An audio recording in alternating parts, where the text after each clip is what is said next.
El Salvador remains in the red on Bitcoin holdings, but losses are narrowing. It's been a bit more than 2 years since the country made Bitcoin legal tender there. In November 2022, El Salvador President Nayib Bukele announced a country-level dollar-cost averaging DCA plan, promising to buy 1 Bitcoin every day. At the time, the country, based on public statements from Bukele, was already the owner of 2,381 Bitcoins purchased at an average price of roughly $44,300. The price then was just $19,000, putting the country at about a $60 million loss on its holdings. Bukele has kept pretty quiet about El Salvador's purchases since, and the exact amount of Bitcoin that the country owns is not clear as there is no public government record. Assuming that the country did indeed purchase 1 Bitcoin per day over the past year, CoinDesk estimates El Salvador's holdings would sum to 2,744 Bitcoin as of November 14. Based on the median price of BTC over each of those days, the country's average purchase price would have drifted down to roughly $41,800. Figuring a current Bitcoin price of $36,000, El Salvador would now be sitting on a loss of about $16 million on its Bitcoin holdings. Since Bukele moved to make Bitcoin legal tender, the International Monetary Fund (IMF) has repeatedly warned of increased risks to the country's economic growth and ability to make good on its debt. Despite the modest paper losses on the nation's Bitcoin holdings, things to this point appear to be on a good path.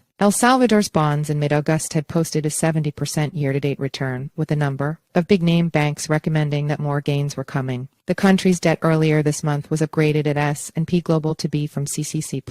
Bukele recently announced his intention to run for re-election in 2024, and polls show him with an overwhelming lead. As to whether the populace is rushing to adopt a Bitcoin standard, questions remain. One place to check would be remittances from outside the country, given the economy's reliance on those payments. According to central bank data, of $7 billion in remittances from abroad in 2022, just 2% used cryptocurrency wallets. CoinDesk reached out to the president's team, who did not respond to comment.